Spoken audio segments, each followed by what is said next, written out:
Doctor बनोगे मतलब क्या? आंख जुड़ने वाले हैं। Good morning to all, welcome to Learners academy.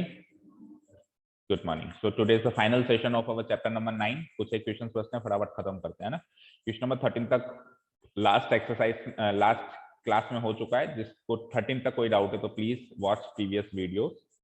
Today we will solve question number 14।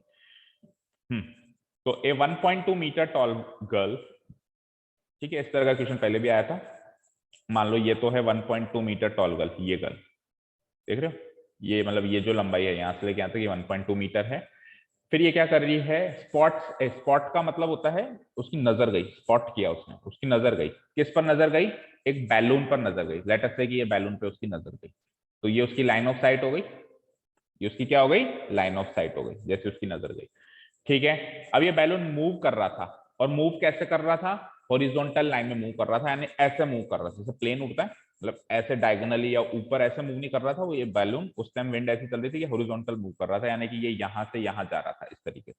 जब उसकी नजर गई तब वो बैलून जो था ग्राउंड से इतना ऊपर था। तो हाइट हमेशा परपेंडिकुलर होती है, याद रखना। ऐसा नहीं है कि उसकी नजर डायगोनली गई है तो आप इसी को 88.2 रख दो, ऐसा नहीं करना। ठीक है ना। उसकी नजर डायगोनली गई, दैट इज फाइन। उसकी नजर कैसे गई? डायगोनली गई। लेकिन उसकी जो हाइट दे रहा है ना बैलून की, वो हाइट आप परपेंडिकुलर ड्रॉ करोगे। और ग्राउंड से कह रहा है, देखो 88.2 मीटर फ्रॉम द ग्राउंड, तो पूरा नीचे तक आना। यहां तक ये 88.2 है, यहां तक मत मान लेना, क्योंकि उसकी नजर तो आंखों से गई होगी, तो उसकी लड़की की हाइट कम करनी पड़ेगी, लाइन ऑफ साइट निकाल जिससे उसकी नजर गई है। बट जो हाइट दे रखी है वो पूरी ग्राउंड तक दे रखी है, और हाइट ग्राउंड तक ही होती है वैसे भी, बीच में थोड़ा रुक जाती है हाइट। तो 88.2 मीटर है ये हाइट। ठीक है, आगे पढ़ते हैं। और इस समय जो एंगल ऑफ एलिवेशन, नीचे से ऊपर एलिवेशन होगा, कितना आया? 60 डिग्री। फिगर बना के दे रखा है इस क्वेश्चन में, तो ज्यादा दिक्कत आएगी नहीं। आफ्टर सम टाइम, कुछ टाइम के बाद, अब वो ऐसे मूव कर रहा है तो थोड़ा आगे चला गया होगा, बट लड़की वहीं खड़ी है। तो after some time angle of elevation reduce होकर कितना रह गया? 30 डिग्री। तो पहले 60 डिग्री था एंगल ऑफ एलिवेशन इसके साथ में, और अब एंगल ऑफ एलिवेशन कितना हो गया? 30 डिग्री हो गया इसके साथ में। ये एंगल ऑफ एलिवेशन हो गया नया। तो उससे क्या हुआ कि find the distance travelled by the balloon during the interval. तो इस इंटरवल में, इस दौरान, किस दौरान? जिस दौरान ये यहां से यहां शिफ्ट हुआ, जिस दौरान ये यहां से यहां शिफ्ट हुआ, उस दौरान जो है डिस्टेंस कितना ट्रेवल किया इसने, आपको यानी ये डिस्टेंस निकालनी, इस पॉइंट से इस पॉइंट के बीच की दूरी निकालनी। ठीक है। तो ये क्वेश्चन थोड़ा सा ये ड्राइंग फ्रॉइंग हटा के अपन अपना ट्राइंगल वाला फिगर बनाते हैं एक बार, है ना, तब थोड़ा सा अच्छे से समझ आएगा। चलो, तो लेट्स ड्रॉ द फिगर। देखो जी, देखो, लेट अस से ये तो है ग्राउंड, ये तो है ग्राउंड। ठीक है, ये हो गई लड़की, और ये इस पॉइंट पे मैं बैलून को पहले मान लेता हूं, और थोड़ा सा ओरिजेंटल फॉर्म में इस पॉइंट पे मैं बैलून को बाद में मान लेता हूं। ठीक है। अभी जो बैलून है वो इस हाइट पर है, हाइट परपेंडिकुलर होती है, और बाद में जो कुछ समय के बाद, कुछ अंतराल के बाद बैलून इस पॉइंट पर है, ये भी हाइट परपेंडिकुलर होती है। ठीक है जी। 88.2 मीटर हाइट दे रखी है, दे रखी है। तो 88.2 मीटर ही रहेगी पहले भी और बाद में भी, यानी कि ये हाइट कितनी है? 88.2 मीटर ग्राउंड से। ठीक है ना। अच्छा जी, अब जहां पे लड़की खड़ी है तो उसकी आइस के सीध में एक पैरेलल लाइन बनाना पड़ेगा आपको, क्योंकि लाइन ऑफ साइट और पैरेलल लाइन के बीच में ही एंगल ऑफ एलिवेशन या डिप्रेशन जो भी बनता है, तो ये बना दिया आपने, है ना। अब एंगल ऑफ एलिवेशन क्या माना जाएगा? आइस से लेकर टॉप ऑफ द बैलून, एक ये क्या, हाँ कम, और दूसरा क्या माना जाएगा? एंगल ऑफ एलिवेशन दूसरा क्या माना जाएगा? यहां से लेकर यहां तक ये लाइन ऑफ साइट हो गई। ठीक है, फाइन, क्लियर। अब ये 88.2 मीटर में यहां से हटा देता हूं, थोड़ा सा कंफ्यूज कर रहा है, उधर लगा देता हूं। ये 88.2 मीटर है तो उधर भी 88.2 मीटर होगा, क्योंकि हाइट चेंज नहीं हुई है, बैलून की बैलून हॉरिजॉन्टल मूव कर रहा है, तो उसकी हाइट चेंज नहीं हुई है। 88.2 मीटर, यहां से लेके यहां तक हाइट पहले भी उतनी थी ग्राउंड से, अभी भी उतनी है। अच्छा, ये हाइट 1.2 मीटर है। ये हाइट क्या है बेटा? लड़की की हाइट क्या है? 1.2 मीटर। तो क्वेश्चन खुद ही आसान करके देता है, देखो 88.2 में से 1.2 घटा दो, आ गया ना राउंड फिगर में। पहले लग रहा होगा सर ये 88.2 कैसा है, राउंड फिगर तो दे देता, तो 1.2 घटाओगे भी तो सही, घटाओगे तो हो जाएगा ना राउंड फिगर। ठीक है, तो ये क्या हो जाएगा? 1.2 मीटर। जब मैं 88.2 से घटाऊंगा तो घटा दो, 88.2 में से 1.2 गया तो कितना आया? 87 मीटर। तो मैं कह सकता हूं कि ये वाली जो चीज है वो 87 मीटर है। कहां से कहां तक? यहां से लेकर यहाँ तक। कोई डाउट? और इधर है तो फिर इधर भी होगी भाई, ये पार्ट इधर 87 मीटर का है तो इधर भी 87 मीटर का ही होगा। पूरा पार्ट पहले बराबर था तो 1.2 घटाने के बाद बचा हुआ पार्ट भी दोनों जगह सेम ही होगा। ठीक है, अब आपको निकालना क्या है, आपको ये डिस्टेंस निकालनी है कि बैलून एक्चुअली कितना मूव हुआ। इसको मैं हटा देता हूं एक बार ताकि कंफ्यूज ना करे। ये 87 मीटर सिंपली लिख देता हूं ये है। तो हमको क्या निकालना है, डिस्टेंस ट्रेवल्ड बाय बैलून, कितना ट्रेवल उसने डिस्टेंस की। ठीक है जी, ये 87 मीटर है, इसको भी मैं यहाँ लिख देता हूँ, ये भी भैया 87 मीटर है। ये एंगल ऑफ एलिवेशन तो 30 डिग्री है और ये टोटल एंगल ऑफ एलिवेशन कितना है 60 डिग्री। ठीक है, थोड़ा नामकरण कर दें इसका। तो लेट अस से बैलून पहले ए पॉइंट पे था, अभी बी पॉइंट पे। ठीक है, नहीं बी पॉइंट आगे नीचे बाद में नीचे लगा देते हैं बी पॉइंट। ए इसको लगा देता हूं मैं, बी इसको लगा देता हूं मैं, सी उसको लगा देते हैं डी, फिर ये हो जाएगा ई। और वैसे नीचे वाले पॉइंट्स का कोई इतना ज्यादा रोल नहीं है पर लगा दो एफ जी एच, क्योंकि सॉल्यूशन तो पूरा ऊपर वाले ट्राइंगल के हिसाब से होगा। अब देखो इसमें सॉल्यूशन कैसे करना है, स्टेप्स कैसे लिखनी है, लंबा चौड़ा पूरा एक सॉल्यूशन लिखा हुआ है। उसके लिए प्लीज आपको प्रीवियस वीडियोस देखनी पड़ेंगी, और नहीं तो अब आप यू आर स्मार्ट इनफ कि आप खुद भी स्टेप्स बना सकते हो। अभी अपन रिवीजन सीरीज में, तो अब इसके आगे का काम मैं सॉल्व करूंगा बस।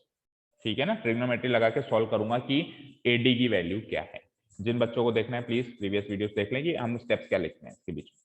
ओके, तो बेसिकली देखो मुझे क्या है, एडी की वैल्यू निकालनी है। अब आप देख सकते हो एडी की वैल्यू कैसे निकलेगी, अगर मैं बीई की वैल्यू निकाल दूं तो एडी के बराबर है। बीई की कैसे निकलेगी, अगर मैं सीई की वैल्यू में से सीबी की वैल्यू माइनस कर दूं तो बीई निकलेगी, और बीई की वैल्यू मैच हो जाएगी एडी। सिंपल सिंपल है। तो यानी कि सबसे पहले सर मुझे निकालनी है सीई की वैल्यू, फिर निकालनी है मुझे सीबी की वैल्यू, और सीई में से सीबी मुझे माइनस करना है। ठीक है, क्लियर है? चलो निकालना शुरू करते हैं। तो पहले इस वाले ट्राइंगल में आप एक काम करो, सीबी की वैल्यू निकालो। ये ट्राइंगल आप देख पा रहे हो, इसमें ये 90 डिग्री हो जाएगा, ये भी 90 डिग्री हो जाएगा, और ये एंगल कितना है 60 डिग्री है, और ये हाइट कितनी है, मतलब ऑपोजिट साइड की वैल्यू कितनी है 87 मीटर। तो 87 मीटर और 10 60 की मदद से सीबी आ जाएगा, आ जाएगा, बोलो नौनी। ठीक है, ये 90 डिग्री है, एक बार फिर से माफ कर। चलो, तो in triangle ABC, in triangle ABC, angle ABC equal to what 90 degree, and angle ACB equal to what 60 degree. ठीक है, तो 10C लगाएंगे क्योंकि C पे 60 डिग्री बन रहा है, और 10 का फॉर्मूला सब जानते हैं, opposite side divided by adjacent side, opposite side divided by adjacent side. तो C के सामने ऑपोजिट साइड फॉल होती है कौन सी, ये C है, इसके सामने ऑपोजिट साइड कौन सी फॉल होती है AB। याद रहे AG मत ले लेना, AG मत ले लेना, क्योंकि ट्राइंगल में AB ही है केवल, G कोई वर्टेक्स ही नहीं है ट्राइंगल का, इसको मैं हाईलाइट कर दिया। तो इसके सामने AB आती है ओनली, क्या आती है AB, AB divided by CB या BC लिख सकते हो। ठीक है, AB divided by CB, AB divided by CB। ठीक है, 60 डिग्री 10 60 डिग्री होता है √3। AB 87 मीटर अभी मैंने सॉल्व किया है भाई। Total height of the balloon from the ground है कितनी 88.2, उसमें से height of the girl minus कर दूंगा, इसमें से इसको माइनस कर दूंगा, तो 87 मीटर बचेगी। ठीक है ना, ये भी 87, ये भी 87, तो 87 डिवाइडेड बाय व्हाट CB, तो वहां से CB की वैल्यू आ जाती है, क्या आ जाती है 87 डिवाइडेड बाय √3 मीटर। रेशनलाइज करने की अभी जरूरत नहीं है, बाद में करेंगे, जो फाइनल आंसर होगा उसको रेशनलाइज करेंगे। चलते हैं नेक्स्ट ट्राइंगल पे। तो ट्राइंगल एबीसी के बाद बड़ा ट्राइंगल ले लो, तो this will be my the next triangle. कौन क्या नाम रखेंगे हम इसका, क्या नाम रखेंगे DEC। ठीक है, now in triangle DEC, again in triangle DEC, angle DEC is what 90 degree, और अगेन C पे ही बन रहा है, लेकिन अब की बार थीटा जो है 30 डिग्री का है। दूर चलेगा ना, जितना दूर जाएंगे एंगल छोटा होता जाएगा, DCE। तो अगेन 10C, और फॉर्मूला क्या है, वही opposite side divided by adjacent side.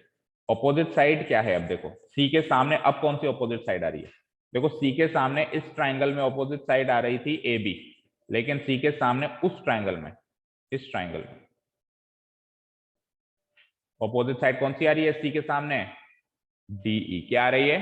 DE. तो डीई डिवाइडेड बाय, और एडजेसेंट ये पूरी आ रही है, एडजेसेंट ये पूरी आ रही है, तो DE divided by CE, DE upon CE, DE upon CE. C कितना है?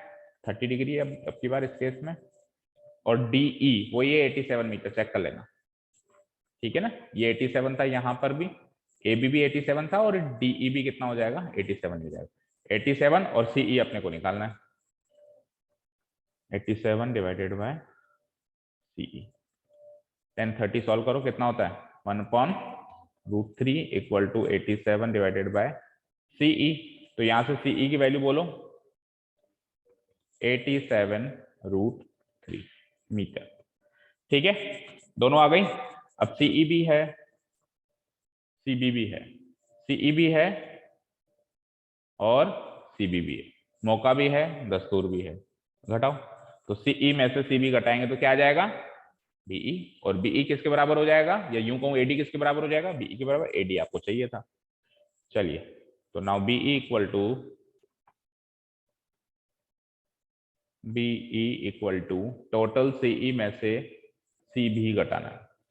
सीई कितना है मेरा? 87√3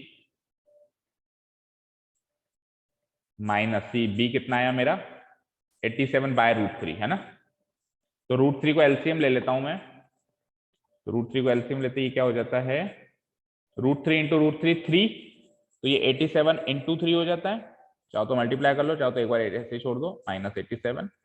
ठीक है, नेक्स्ट स्टेप में मैं क्या करता हूं, 87 को कॉमन ले लूं, तो 3 - 1 2, 87 इंटू 2 कर दूं सीधा, समझे क्या कैसे कैलकुलेशन किया मैंने? 87 एक 3 बार है, 87 एक बार है, तो माइनस करने के बाद 87 2 बार बचा, 87 कॉमन लेके 3 - 1 कर दिया ना। 2 इंटू 87 कर दो सीधे, नहीं तो अलग अलग कर दो।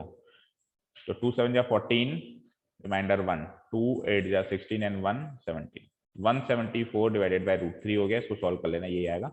अब रैशनलाइज करो, क्योंकि this is our final answer.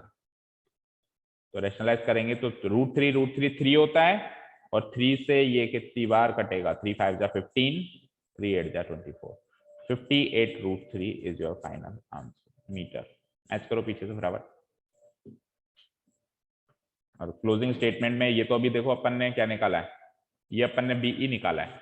Closing statement में लिखेंगे distance travelled by balloon, distance travelled by balloon, ठीक है। वो distance travelled by balloon as per the figure कितना है? एडी, ठीक है। Distance travelled by balloon as per the figure है AD, and as per the figure AD और ये जो मैंने निकाली है बीई, ये दोनों बराबर हैं। तो AD equal to BE equal to 58√3 metre. इस तरीके से खत्म करना, ठीक है। समझ आया? बोलो अनुष्का, कौन सा पेपर है आज? साइंस, और 2 है क्या? और कब तक खत्म होंगे ये? बस, ठीक है। चलो नेक्स्ट क्वेश्चन पे चलें। कुछ छोटा मोटा नोट डाउन करना हो तो देख लो, चलते हैं नेक्स्ट क्वेश्चन।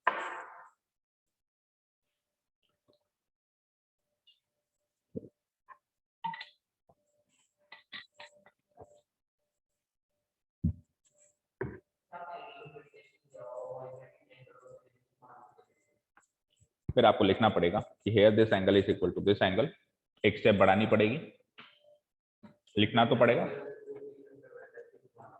हाँ, अच्छा, उस टाइम हमने ध्यान नहीं दिया होगा, एंगल ऑफ डिप्रेशन था तो अपने को पैरेलल बना के एंगल ऑफ डिप्रेशन ही बनाना है। फुल मार्क्स स्कोर करने दो, जितना हम शॉर्टकट में चलेंगे मार्क्स देने वाला भी शॉर्टकट में चलेगा। उस टाइम याद दिलाते, फिर हमको ध्यान में नहीं रहा। अगर उसने क्वेश्चन में दे रखा है ना एंगल ऑफ डिप्रेशन, तो अपने को फिगर भी वैसा ही बनाना है कि एक पैरेलल लाइन ड्रॉ करके वो डिप्रेशन में ही शो करना है। फिर चाहे से आप एक स्टेप में आगे बढ़ा के लिख लो कि डिप्रेशन एलिवेशन बराबर है, और सॉल्व वाला नीचे से कर दो।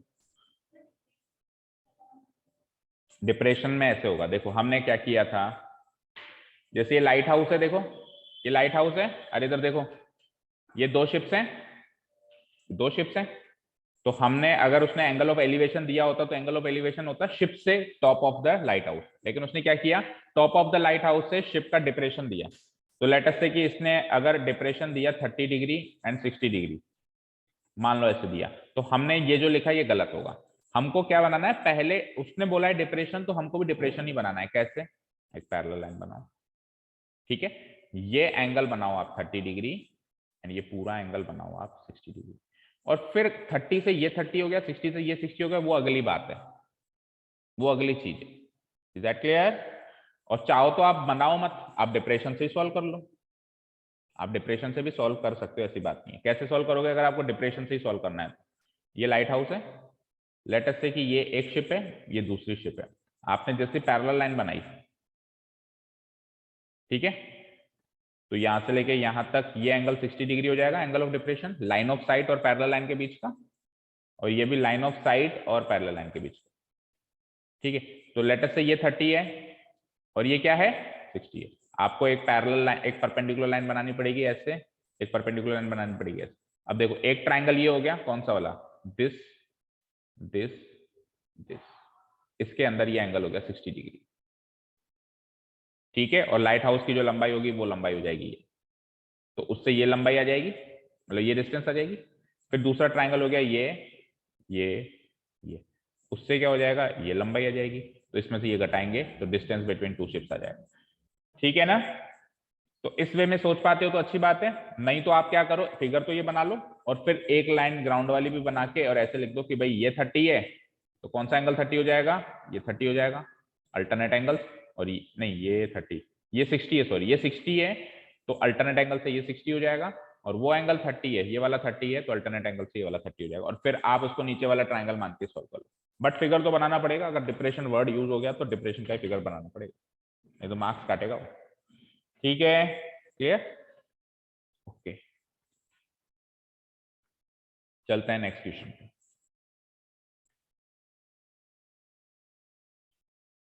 Question number 15 and 16, both of them are very very important, ठीक है, ध्यान से सुनेंगे 15 क्वेश्चन को। Question number 15 says straight highway, highway सब समझते हैं, ठीक है, leads to the foot of a tower. एक स्ट्रेट हाईवे, हाईवे ना मान के मान लो रोड है, कोई एक रोड है, वो रोड खत्म कहाँ होता है, मतलब खत्म तो नहीं कह सकते, मतलब ये रोड अपने को एक टावर के फुट पे लेके जाता है, यानी इस रोड पे थोड़ा दूर चलते एक टावर है और टावर का फुट है।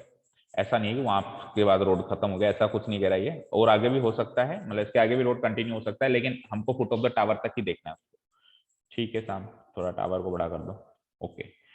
आगे सुनो, a man standing at the top of the tower, एक आदमी यहाँ खड़ा है झंडा लेके, ऑब्जर्व ए कार, ये कार को ऑब्जर्व करता है, एक कार पे इसकी नजर जाती है, कार कहाँ होगी, नीचे होगी या ऊपर होगी, नीचे, उड़ने वाली नहीं है, अभी तक आई नहीं है।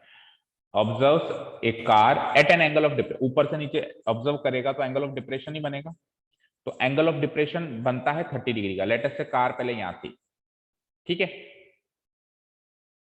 तो एंगल ऑफ डिप्रेशन 30 डिग्री, अब उसके हिसाब से बनाओगे डिप्रेशन के हिसाब से, तो ये एंगल 30 डिग्री हो गया, बोलो ये एंगल क्या हो गया, 30 डिग्री।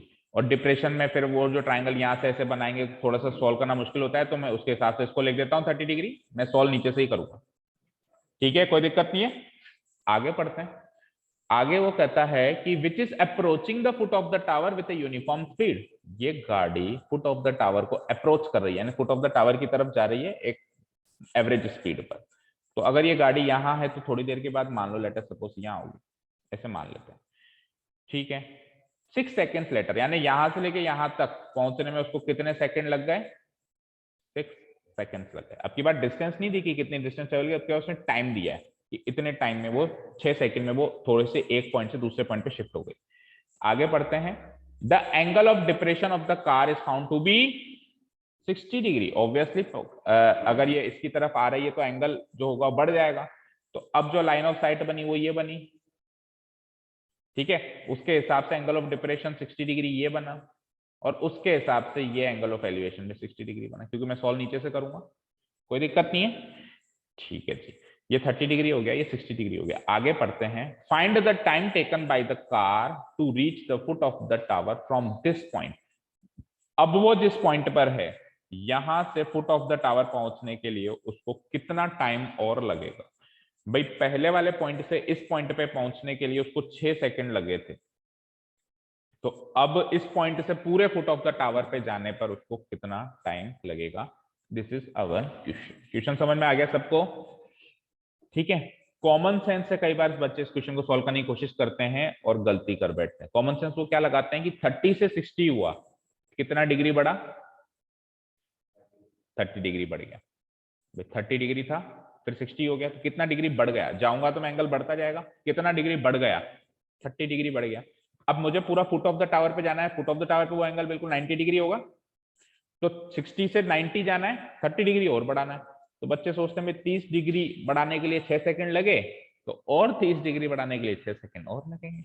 आंसर है 6 सेकंड, बट वो हो जाता है गलत। ठीक है, यही कैलकुलेशन आप डिस्टेंस से करो तो बेहतर है ना। आप कर रहे हो डिग्री से, एंगल से, आप ये इस एंगल से ये निकाल लो कि ये डिस्टेंस कितनी ट्रेवल हुई और कितनी बची है, फिर आप ये कॉमन सेंस वाला कैलकुलेशन लगा लो। अच्छा, इतनी डिस्टेंस में आपको इतना टाइम लगा, तो यूनिफॉर्म स्पीड से चल रही है, तो इतनी डिस्टेंस में और इतना टाइम लग जाएगा। तो ये कैलकुलेशन कर लो, लेकिन पहले डिस्टेंस निकालो, एंगल से टाइम का कैलकुलेशन मत करो। डिस्टेंस से टाइम का कैलकुलेशन होता है। भाई कॉन्सेप्ट क्या होता है? Speed, distance, time. कॉन्सेप्ट ये थोड़ा ना होता है कि speed, angle and time. Angle and time का कोई कॉम्बिनेशन नहीं। ठीक है जी, क्वेश्चन समझ में आया? तो एक पेयर फिगर बना देते हैं इसका थोड़ा सा अच्छा सा, और फिर बात करते हैं आगे की।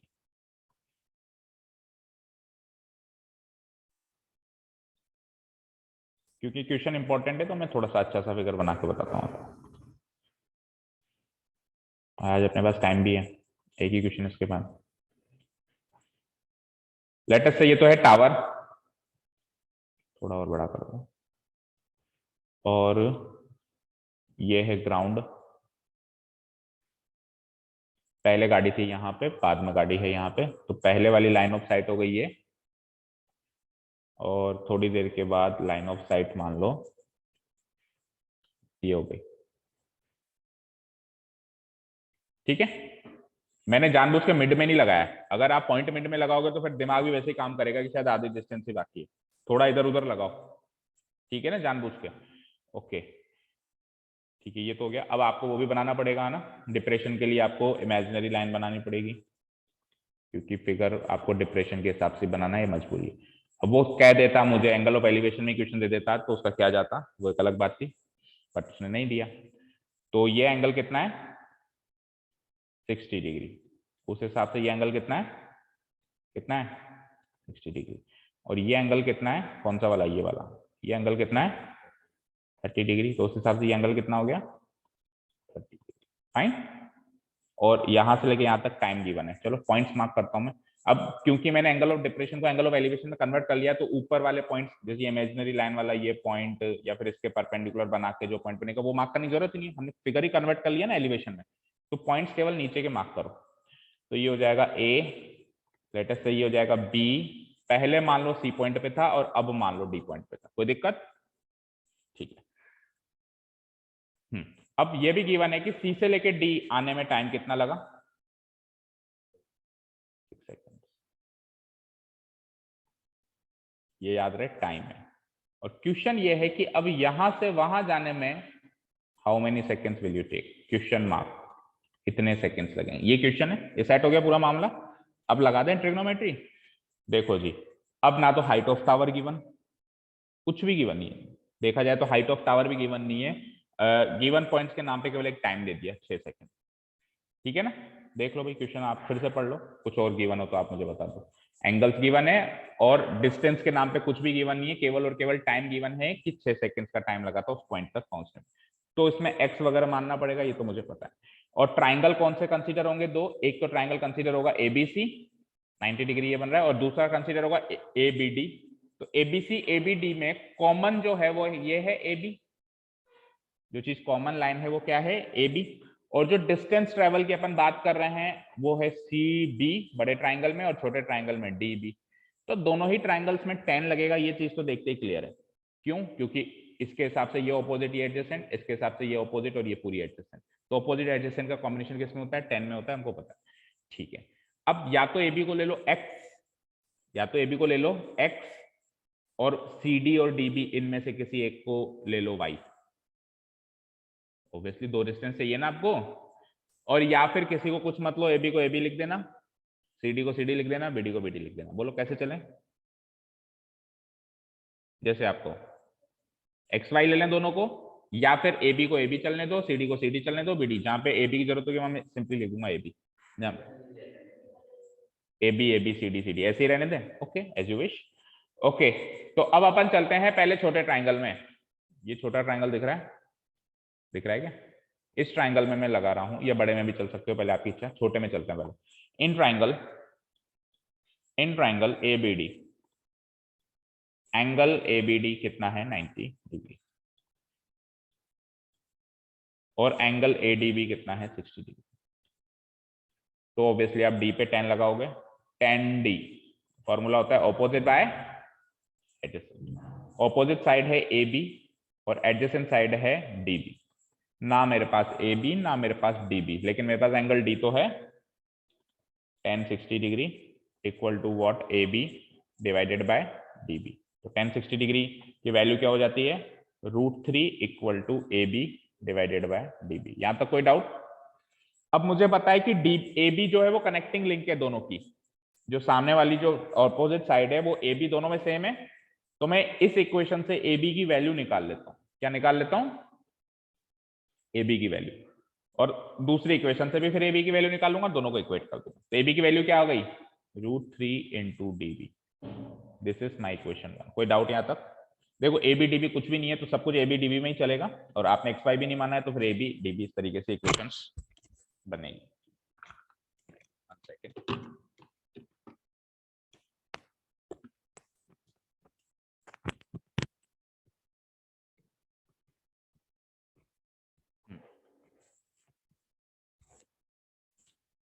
ठीक है,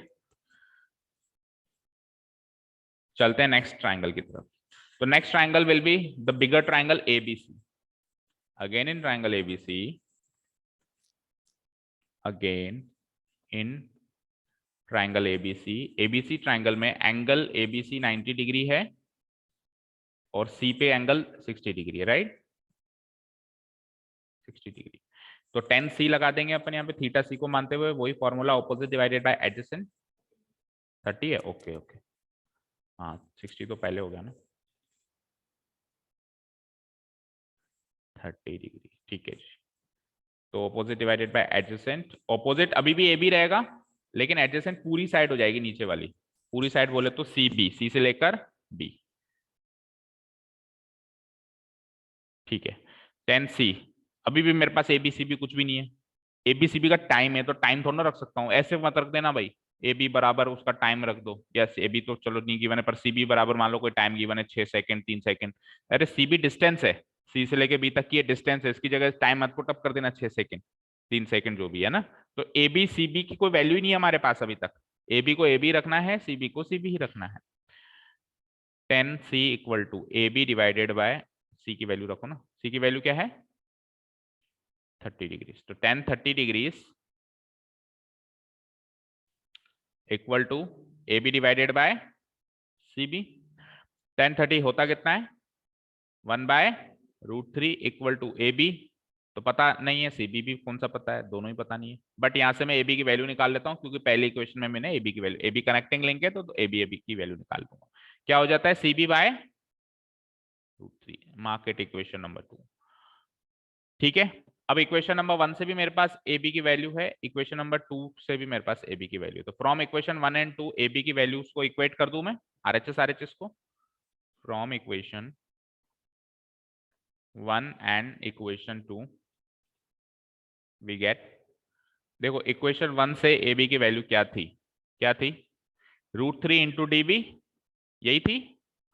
√3 इंटू डी बी। और इक्वेशन 2 से जो है ए बी की वैल्यू क्या है?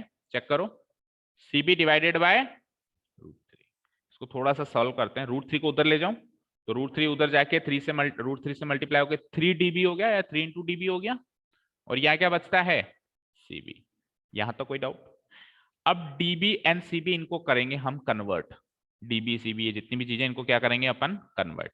तो देखो भाई, देखो देखो, डीबी को तो मैं छेड़ ही नहीं सकता हूं, डीबी को क्या लिखोगे, बट सीबी को मैं कुछ लिख सकता हूं। सीबी को क्या लिख सकता हूं, सी डी प्लस डीबी लिख सकता हूं। तो चेंज कर देता हूं, मैं सीबी को लिख देता हूं C D plus DB. CB equals to, ये तो हो गया 3 dB। सीबी को क्या लिखा आपने, सी डी प्लस डीबी। अब डीबी वहां जाएगा 3 dB के पास, तो 3 dB minus single DB equal to C D. 3 में से 1 गया तो डबल डीबी यानी 2 dB इक्वल टू कितना आया, कितना आया, सी डी। यहां तक कोई डाउट किसी को? अब ना तो आपके पास डीबी की वैल्यू है, ना आपके पास सीडी की वैल्यू है, इसके आगे भी आपके पास कुछ भी नहीं है, ऐसे मान के चलो कुछ भी नहीं है। तो आप क्या कर सकते हो, इसको इक्वेशन नंबर, कौन सी इक्वेशन रहेगी, थर्ड करके छोड़ के रख दो। इक्वेशन थर्ड करके छोड़ के रख दो। और अब अपन बात करते हैं स्पीड, डिस्टेंस एंड टाइम की। भाई ट्रिग्नोमेट्री जितनी लगानी थी लग गई, इसके आगे ट्रिग्नोमेट्री का रोल खत्म हुआ। अब स्पीड, डिस्टेंस, टाइम के कॉन्सेप्ट शुरू करते हैं। ठीक है जी, एक बार मैं फिर फिगर पे जाता हूं, देखना ध्यान से। आपको ये पता है कि दोनों की स्पीड सेम है, आपको ये पता है कि दोनों केसेस में, दोनों की नहीं मतलब गाड़ी तो एक ही है, दोनों केसेस में भाई यहां से लेके यहां तक जब वो गई तो जो स्पीड थी वो सेम है, और यहां से लेके यहां तक जो जाएगी तो जो गई वो स्पीड सेम है। इसका टाइम गिवन है, इसका टाइम पूछा है। ये डिस्टेंस और ये डिस्टेंस का रिलेशन हमको इक्वेशन 3 में है या नहीं है? अभी सीबी, सीडी और डीबी का रिलेशन है ना हमारे पास इक्वेशन थर्ड में। तो डिस्टेंस का रिलेशन है, टाइम एक का गिवन है, स्पीड दोनों की बराबर है, ये गिवन है, ये चीजें पता है। तो देखो केस 1 बनाता हूं मैं। केस 1, जब वो सी से लेकर डी पर गई, गाड़ी सी से लेकर डी पर डिस्टेंस उसने ट्रेवल करी, उसको मैं केस 1 बनाता हूं। देखना ध्यान से बिल्कुल। नाउ केस 1 में क्या हुआ, गाड़ी कहां से कहां गई, कहां से कहां गई बोलो, सी से लेकर डी। ठीक है, तो सी से लेकर डी गई, तो मुझे बताओ डिस्टेंस क्या होगा, सी डी। डिस्टेंस क्या होगा, सी डी। ठीक है, टाइम कितना लिया, गिवन है 6 सेकेंड्स, गिवन है क्या, बोल दो भाई। टाइम 6 सेकेंड्स लिया, गिवन है। स्पीड, स्पीड पता नहीं है, स्पीड पता नहीं है तो निकाल लो ना। Speed, distance and time given है तो स्पीड नहीं निकाल सकते क्या, डिस्टेंस डिवाइडेड बाय टाइम, तो सी डी डिवाइडेड बाय 6। कोई doubt, C D divided by 6। Let us say कि वो जो डिस्टेंस था, लेट अस से वो डिस्टेंस मान लो मीटर में था, तो मैं लिख दूंगा इसको मीटर पर सेकंड, क्योंकि मुझे पता ही नहीं है डिस्टेंस कितना, तो मान लेता हूँ कि मीटर में था वो सीडी डिस्टेंस, और सेकंड्स टाइम गिवन है तो मीटर पर। ये स्पीड आ गई। अब केस 2 में स्पीड सेम यही रख देंगे, क्योंकि उसने क्या कहा, यूनिफॉर्म स्पीड में चल रही है। केस 2 में हम स्पीड सेम यही रख देंगे, डिस्टेंस गिवन है और टाइम निकाल लेंगे। देखो कैसे। नाउ केस 2, केस 2, केस 2 में गाड़ी कहां से कहां गई बोलो, डी से लेकर डी। तो कोई मुझे बताएगा डिस्टेंस ट्रेवल्ड कितनी हो जाएगी, डीबी। डिस्टेंस ट्रेवल कितनी हो जाएगी, डीबी। टाइम पता नहीं है, स्पीड तो पता है। पिछले केस में टाइम पता था, स्पीड पता नहीं थी। इस केस में मुझे स्पीड पता है। कहां है सर स्पीड पता, ऊपर वाली कॉपी पेस्ट करूंगा मैं तो। ठीक है, सी डी बाय 6, मीटर पर सेकंड लगाओ तो मीटर पर सेकंड लगा दो, फिर अगर लगा ही रहे तो इधर भी मीटर लगाओ डिस्टेंस। ठीक है, अब क्या चाहिए आपको, क्या चाहिए, टाइम। टाइम का फॉर्मूला बोल दो, डिस्टेंस बाई स्पीड। डिस्टेंस कितनी है, डीबी, बाय स्पीड कितनी है, सी डी डिवाइडेड बाय 6। अब ये टाइम सेकेंड्स में आ चुका होगा। अच्छा जी, 6 को ऊपर पहुंचा दूं क्या, तो 6 DB divided by C D आ गया क्या। अरे डीबी और सीडी का रिलेशन है, मजे करो इक्वेशन थर्ड में। सीडी का मतलब होता है ट्वाइस ऑफ डीबी, तो पुट कर दो सीडी की value twice of dB. 6 dB को तो एज इट इज छोड़ दो, 6 डीबी को तो एज इट इज छोड़ दो, और सीडी का मतलब क्या है, twice of dB, this much of seconds. DB से डीबी खत्म, 2 से 6 कट के क्या आ जाएगा, 3 seconds, your final answer. Mark कर दो, वेरी वेरी इंपॉर्टेंट। ठीक है, तो रिवीजन था लेकिन मैंने फिर भी स्टेप बाय स्टेप ही समझा। क्लियर है, फटाफट से रिकैपिचुलेट करते हैं क्या किया। पहले दोनों ट्रायंगल में ट्रिग्नोमेट्री लगाई, दोनों ट्रायंगल में ट्रिग्नोमेट्री लगाने में कुछ हाथ हमको हाथ लगा नहीं, जो भी चीजें हैं अभी भी मिसिंग है, एक तरीके से लगेगी। लेकिन दोनों डिस्टेंस के बीच का रिलेशन मिल गया भाई, ये इसका कितना है, ये किसका कितना है, ये इसका दुगना है, ये पता चल गया हमको कि twice DB equals to C D.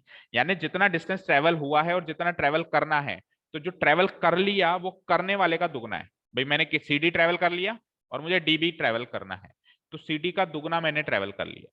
ठीक है ना, अब यहीं से कॉमन सेंस लग गया था कि जितना मैंने डिस्टेंस ट्रेवल कर लिया और जितना अब करना है, तो मैंने दुगना तो कर लिया, अब उसका हाफ करना है, तो दुगने के लिए 6 सेकंड लगे थे, आपके लिए 3 सेकंड लगेंगे। ये बात मैंने पहले ही बताई थी। एक बार एंगल को डिस्टेंस में चेंज कर दो। आप ऐसे मत सोचो कि 30 से 60 आ गया तो 60 से 90 पे क्या होगा, इस तरह से मत सोचो। आप ये सोचो कि जितना ट्रेवल कर लिया और जितना आप ट्रेवल करना है, तो जितना ट्रेवल कर लिया वो दुगना है। वो क्या है, दुगना है। कितना ट्रेवल कर लिया आपने, सी डी ट्रेवल कर लिया ना, तो C D equals to twice DB, relation मिल गया ना। तो ये ट्रेवल कर लिया है और ये ट्रेवल करना है, जितना करना है उसका दुगना तो ट्रेवल कर ही लिया है आपने। तो उसको दुगने को ट्रेवल करने के लिए अगर 6 सेकंड लगे, तो उसका हाफ ट्रेवल करने के लिए 3 सेकंड लगेंगे। और उसके बाद फिर हमने क्या किया, दो केसेस बनाए। हमको डिस्टेंस तो हमने सी डी और डीबी की फॉर्म में ही रखी दोनों में। डिस्टेंस हमने सी से लेके डी गया तो सी डी, डी से लेके बी गया तो डीबी, ये इस फॉर्म में रखी। इसका टाइम गिवन था तो इसकी मदद से स्पीड निकाली, इसकी स्पीड गिवन थी तो डिस्टेंस और स्पीड की मदद से इसका टाइम निकाल लिया, और डीबी और सीबी का जो रिलेशन था वो हमने पुटअप कर दिया। ठीक है, स्लाइड चेंज हम ये भी कर सकते हैं। देखो क्या क्या कर सकते हैं हम इसमें, हम क्या कर सकते हैं, डीबी बाय सी डी का रेशियो रख सकते हैं। कितना हो जाएगा DB by C D, 1/2। Yes, फिर सी डी बाय डीबी का रेशियो क्या रख सकते हैं, 2/1। फिर ये रेशियो एज इट इज अपन नीचे पुटअप कर सकते हैं, 1/2 या 2/1 जो भी रेशियो आया। देखो ऐसे नीचे क्या आया था हमारे पास, ये आया था 6 डीबी बाई सी डी, तो डीबी बाई सी डी का हम रेशियो पुटअप कर सकते हैं। क्या आया था, 1/2 आया था ना, एक ही बात है, 2 से ये 3 कट जाएगा। और यहाँ पे हमने जहां पे ये वैल्यू पुटअप करी कि ये ट्वाइस ऑफ डीबी है, C D equals to twice DB, वहां लिख देंगे from equation third. Equation third से ही तो पुटअप करी ये चीज। ठीक है जी, कोई डाउट नहीं है। चलो लास्ट क्वेश्चन फटाफट, नेक्स्ट क्वेश्चन देखते हैं। लास्ट क्वेश्चन इंपॉर्टेंट है बट इतना ज्यादा लेंथी नहीं है, इजी है। The angle of elevation of the top of the tower from the 2 points at a distance of 4 meter and 9 meter from the base of the tower and in the same straight line with are complementary। Question समझ लो, diagram बना लो, फिर question बड़ा आसान है। देखो क्या कह रहा है ये कि एक टावर है, इस टावर से 2 पॉइंट्स लेने, एक तो 4 मीटर दूर पे और एक 9 मीटर दूर पे। लेकिन उसने ये नहीं कहा कि दोनों पॉइंट्स इधर लेने या दोनों पॉइंट्स इधर लेने। तो जब उसने नहीं कहा है तो मैं अगल बगल ले लेता हूं, क्योंकि मैं दोनों अगर इधर लूंगा तो वही फिगर थोड़ा सा कॉम्प्लिकेटेड सा लगता है, या दोनों इधर लूंगा तो मैं अगल बगल में ले लेता हूं। लेट्स टेक 4 मीटर वाला point here and let's take 9 metre वाला पॉइंट हेयर। कोई दिक्कत नहीं है, यानी ये डिस्टेंस कितनी है, 4 मीटर, और ये वाले डिस्टेंस कितनी है, 9 मीटर, थोड़ी ज्यादा ले लो है ना, 4 मीटर 9 मीटर, और ये फुट ऑफ द टावर से 2 पॉइंट्स हैं जो दूर है। अब ये क्या कह रहा है, अब top of the tower elevation बनाना है इन दोनों पॉइंट से।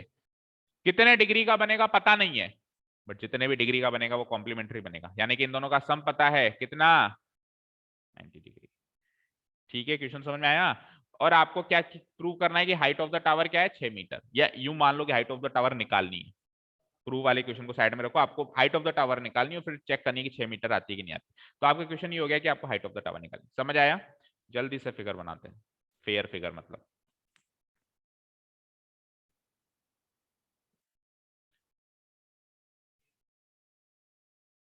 Let's consider this be the tower. ये 9 मीटर थोड़ा दूर, या उल्टा भी कर सकते हो, 9 इधर बना दो 6 इधर बना दो, कोई फर्क नहीं पड़ेगा, या दोनों पॉइंट्स एक साइड बना दो तो भी कोई फर्क नहीं पड़ेगा, क्योंकि ऐसी कोई इन्फॉर्मेशन गिवन नहीं है। बस ये गिवन है कि ये दोनों पॉइंट्स है ना फुट ऑफ द टावर की स्ट्रेट लाइन में आते हैं। देखो ये चीज गिवन है, तो इन तीनों को मिलाने से ये स्ट्रेट लाइन बन जाएगी, बस ये याद रखना। ठीक है, कोई डाउट नहीं है। Let's take tower B A B, let's take tower B A B. ठीक है, एक पॉइंट को ले लेता हूं सी, दूसरे को ले लेता हूं डी। ये 90 इधर भी बनाएगा, 90 इधर भी बनाएगा। ठीक है जी, ये कितना दूर है, 4 मीटर दूर है, मतलब ये डिस्टेंस आ गई आपकी 4 मीटर। ये कितना दूर है, 9 मीटर दूर है, तो ये डिस्टेंस आ गई आपकी 9 मीटर। कोई दिक्कत यहां तक, यहां तक कोई दिक्कत नहीं। अब अपने को ए बी की वैल्यू निकालनी है। एंगल ऑफ एलिवेशन बस ये गिवन है कि एंगल सी और एंगल डी का सम 90 डिग्री है, क्योंकि दोनों कॉम्प्लीमेंट्री एंगल्स हैं, कॉम्प्लीमेंट्री एंगल्स का सम 90 डिग्री होता है। तो अगर दोनों कॉम्प्लीमेंट्री एंगल्स हैं, दोनों मुझे पता नहीं है, तो एक को थीटा एक को 90 माइनस थीटा मान लो, इजी। एक को थीटा और एक को 90 माइनस थीटा मान लो। सर किसको क्या माने, जो मन करे करो। लेट अस टेक इसको थीटा, तो ये क्या हो जाएगा, क्योंकि दोनों का सम क्या है 90 डिग्री है। अब आप लगा दो दोनों ट्राइंगल में ट्रिग्नोमेट्री आराम से, in triangle ABC, in triangle ABC, angle ABC कितना है 90 डिग्री, और थीटा आप सी को लोगे तो एंगल एसी भी कितना है, थीटा है, पता नहीं है पर थीटा मान लिया मैंने। तो टेन सी लगाऊंगा, क्यों टेन ही क्यों लगा रहा हूं, क्योंकि opposite A be connecting link है दोनों में, तो ऑपोजिट का तो काम होगा ही होगा, और जो गिवन है वो तो एडजेसेंट है, तो ऑपोजिट एडजेसेंट का कनेक्शन 10 में होता है, तो अगेन 10 में लगेगा। आपने नोट किया होगा 90% केसेस में 10 ही लगता है, ठीक है। 10 C formula wise opposite by adjacent, इसका ऑपोजिट ए बी है और एडजेसेंट साइड इसकी बी सी है, ठीक है। सी की वैल्यू नहीं पता मुझे, पर सी को मैंने क्या मान लिया, थीटा मान लिया, और ए बी की वैल्यू नहीं है, बी सी की वैल्यू जरूर है मेरे पास 4 मीटर। यहां तक कोई डाउट, यहां तक किसी को कोई डाउट। अब सुनो, ए बी दोनों की कनेक्टिंग लिंक है, तो ए बी दोनों की कनेक्टिंग लिंक है, तो ए बी की वैल्यू निकाल लो, क्या हो जाएगा 4 tan theta, 4 into tan theta, equation number 1 mark कर लो। कोई डाउट यहां तक, बिल्कुल कनेक्टिंग लिंक की वैल्यू निकालो, ए बी कनेक्टिंग लिंक है तो दोनों की, दोनों इक्वेशन से ए बी की वैल्यू निकालो। अगेन चलते हैं दूसरे ट्राइंगल में, अगेन इन ट्राइंगल एबीसी के बाद दूसरा ट्राइंगल है ए बी डी, इसके अंदर एंगल ए बी डी कितना है 90 डिग्रीज है, और एंगल ए डी बी ये कितना माना है मैंने 90 माइनस थीटा माना है, 90 minus theta, this much of degrees, कितने डिग्री माना है, ओके। तो अब डी पे लगा दो, tan d इक्वल टू वही opposite by adjacent, opposite side क्या हो जाएगी A B, and adjacent side क्या हो जाएगी, अब की बार ऑपोजिट तो दोनों की ए बी ही है, बट डी के हिसाब से ऑपोजिट ए बी है, लेकिन एडजेसेंट क्या हो जाएगी बी डी, जो कि 9 मीटर है, इसकी वैल्यू है मेरे पास A B by B D. Next step में डी की वैल्यू क्या मानी मैंने 90 माइनस थीटा, यही मानी, और A B divided by B D कितना है 9 मीटर। बताओ भाई tan 90 माइनस थीटा क्या होता है, अब मत कहना सर ट्रिग्नोमेट्री कट गई तो याद नहीं है, कॉट थीटा। कॉम्प्लीमेंट्री रिलेशनशिप्स भूल गए क्या, पिक्चर याद है कि नहीं है, sine cos tan, cosec sec cot, sine और कॉस एक दूसरे के कॉम्प्लीमेंट्री भाई हैं, कोसेक और सेक भी एक दूसरे के कॉम्प्लीमेंट्री भाई हैं, and again tan and cot भी एक दूसरे के कॉम्प्लीमेंट्री भाई हैं। कॉम्प्लीमेंट्री भाई होने का मतलब क्या होता है कि sine 90 minus theta cos theta होगा, cos 90 minus theta sine theta होगा, cosec 90 minus theta sec theta होगा, sec 90 minus theta cosec theta होगा, and tan 90 minus theta cot होगा, कॉट 90 माइनस थीटा टेन होगा, इजी, ठीक है। तो टेन 90 माइनस थीटा को लिख दिया मैंने क्या, cot theta equal to A B by 9, और क्योंकि मैंने ए बी की वैल्यू निकाली थी उस इक्वेशन में, तो इसमें भी मैं ए बी की वैल्यू निकाल लेता हूं, और ये कितनी आ गई 9 cot theta, 9 into cot theta, mark it equation number 2। Equation 1 भी आ गई, इक्वेशन 2 भी आ गई, इक्वेशन 1 में भी ए बी की वैल्यू है, इक्वेशन 2 में भी ए बी की वैल्यू है, तो ए बी की वैल्यू पुटअप कर दो दोनों से। सो फ्रॉम इक्वेशन 1 एंड 2 दोनों के आरएचएस को इक्वेट कर दो, from equation 1 and equation 2 we get, बोलो इक्वेशन 1 में ए बी की वैल्यू क्या है 4 इंटू टेन थीटा, या 4 tan थीटा सिंपली लिख दें, और इधर से क्या है 9 cot थीटा। अब ये इक्वेशन कैसे सॉल्व करें सर, ये इक्वेशन ऐसे सॉल्व कर दो बेटा कि दोनों तरफ या तो tan थीटा में कन्वर्ट कर दो, या दोनों तरफ cot थीटा में कन्वर्ट कर दो। अब आप कहोगे सर अच्छा tan को cot, cot में tan 90 माइनस थीटा करना है, क्यों, tan और cot एक दूसरे के रेसिप्रोकल्स भी होते हैं। सुनो मेरी बात, क्या कह रहा हूं मैं, ध्यान से सुनो, अगर आप tan थीटा को cot 90 माइनस थीटा लिख रहे हो तो सही तो कर रहे हो, बट ऐसा करने से ये एंगल चेंज हो गया। अगर आपको बिना एंगल बदले tan को cot में बदलना है तो तरीका क्या है, ये है 1 बाय cot थीटा, क्योंकि tan और cot एक दूसरे के रेसिप्रोकल्स भी होते हैं। आओ फिर से पिक्चर में, sine cos tan, cosec sec cot, बोलो कौन किसका रेसिप्रोकल होता है, ये दोनों एक दूसरे के रेसिप्रोकल, ये दोनों एक दूसरे के रेसिप्रोकल, ये दोनों एक दूसरे के रेसिप्रोकल, कॉम्प्लीमेंट्री में ये इसका, ये इसका, और ये इसका, तो टेन और कोट कॉम्प्लीमेंट्री रिलेशनशिप में भी आते हैं और रेसिप्रोकल रिलेशनशिप में भी आते हैं। ये सारा सब सिखाया हुआ था आपको पिछले चैप्टर जो निकल चुका पिछले टर्म में। कॉम्प्लीमेंट्री में भी आएंगे एंड रेसिप्रोकल में भी आएंगे। तो एक बार तो कॉम्प्लीमेंट्री रिलेशनशिप यूज हुई tan 90 minus theta cot theta, लेकिन अब मैं इस थीटा को नहीं बदलना चाहता हूं, तो फिर मैं कॉट थीटा को क्या लिख दूंगा, 4 tan theta equal to 9/tan theta. कोई दिक्कत? अब यहां से आप टेन थीटा की वैल्यू निकालो, तो टेन थीटा उधर जाके क्या बन जाएगा, टेन थीटा से मल्टीप्लाई होके टेन स्क्वायर थीटा, और 9 के नीचे 4 आ जाएगा तो 9/4। तो अगर टेन स्क्वायर थीटा 9/4 है तो what will be the value of tan theta, root of 9/4, जिसको मैं लिख देता हूं 3/2। ये लो साहब, टेन थीटा की वैल्यू आ गई। इसको इक्वेशन नंबर 1 में पुट अप करते ही ए बी की वैल्यू आ जाएगी। ए बी क्या लिखा था आपने फ्रॉम इक्वेशन 1? फ्रॉम इक्वेशन 1 आपने ए बी क्या लिखा था, बोलना जरा? 4 tan थीटा, ये लिखा था 4 tan थीटा। तो tan थीटा की वैल्यू है ना आज की तारीख में आपके पास 3/2।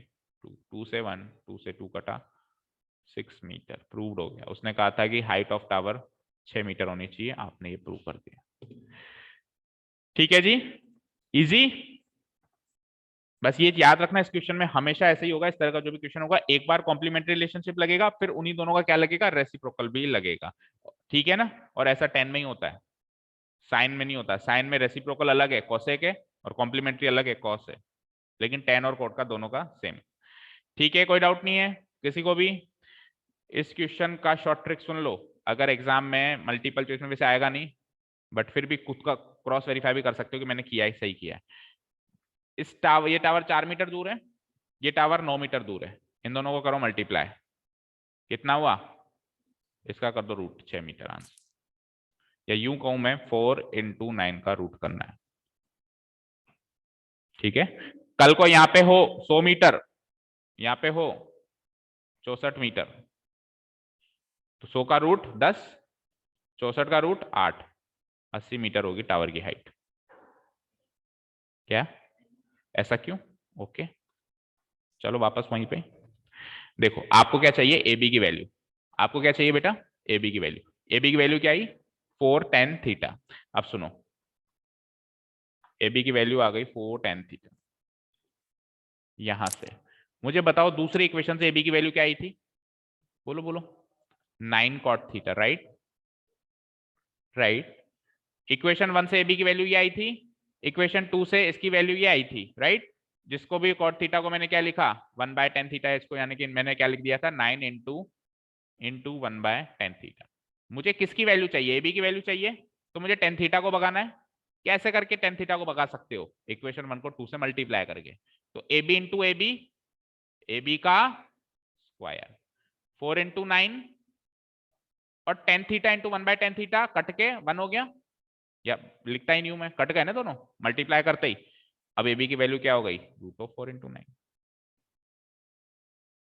मैं भी तो ये कह रहा हूं कि 4 और 9 का इंटू करके रूट कर दो, बट इस तरीके से अभी इक्वेशन 1 को 2 से मल्टीप्लाई करना, ये प्रैक्टिकली अपन नहीं लिख पाते कॉन्सेप्चुअलाइज करके। तो अपन ने फिर पूरी वो tan थीटा की वैल्यू निकाली, इक्वेशंस बनाई, लेकिन हुआ तो यही, हुआ तो यही ना। क्लियर है सभी को? कोई डाउट नहीं है? तो आप खुद तो एक्चुअली क्रॉस वेरीफाई कर ही सकते हो। मान लेते हैं कि मल्टीपल चॉइस में ऐसा क्वेश्चन नहीं देगा, बट खुद तो आप कर ही सकते हो। जैसे आपने कर लिया, अच्छा सर की ट्रिक से देखते हैं आंसर क्या आ रहा है, सेम आ रहा है, हाँ संतुष्टि हो जाएगी, मेरा सही है।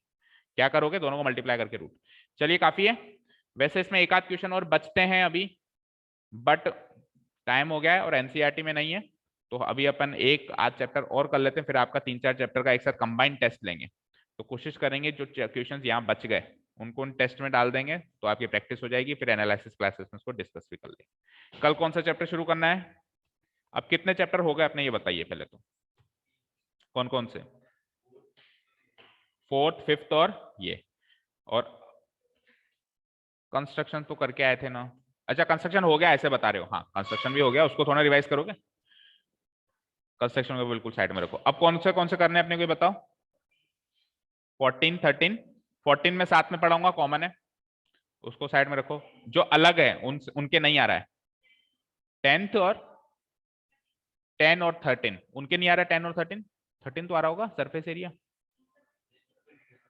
13 उनके कट गया, आपके आ रहा है, और 10 भी उनके कट गया, आपके आ रहा है, तो फिर इसके बाद 10 ही कर लेते हैं। पहले अब स्प्लिट कर ही दिया है तो वो चैप्टर्स कर लेते हैं जो आपके और उनके अलग हैं। तो मैं ये सोच रहा था कि इन 3 चैप्टर का टेस्ट ले लें, तो 4th 5th एंड 9th। बोलो भाई बोलो, 3 चैप्टर का टेस्ट ले ले, तो 4th 5th एंड 9th ले लें। तो एक काम करते हैं, एग्जाम कब खत्म हो रहे हैं आपके?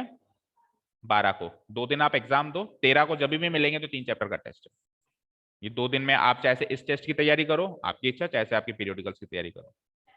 क्या चैप्टर 10 बढ़िया है, तो आपके एग्जाम में भी आ रहे हैं तो सेम ही है, तो आपको फायदा हो जाएगा। ठीक है, क्लियर है? तो अभी 2 दिन तो छुट्टी है, वो बोल रहा हूँ ना, 2 दिन बोर्ड्स प्री बोर्ड्स के बाद मिलेंगे, आपके पीरियोडिकल्स के बाद मिलेंगे और टेस्ट लेंगे, उसके बाद डिसाइड करते हैं आगे का क्या हो।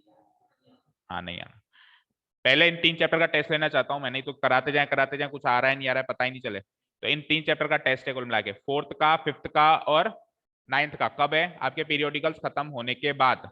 उस शिवम को बता देना, वो रो रहा था छुट्टी के लिए। क्या इनसे पूछो, बताओ भाई पीरियोडिकल्स कब है, इसको बताओ। 12 को खत्म हो जाएंगे, दैट मीन्स 13 को टेस्ट है। आपके भी कोई चलेंगे क्या पीरियोडिकल्स? कब? 3 मार्च से ना, उससे पहले तो अपन खत्म ही कर देंगे जिस स्पीड में चल रहे हैं। ठीक है, तो 13 तारीख को अपने को क्या है, 3 चैप्टर का टेस्ट है, दैट इज फाइनल, तब तक आपकी छुट्टियां हैं। चलिए जी, thank you so much for listening to us, have a nice day, keep learning and bye. तैयारी करके आना अच्छे से।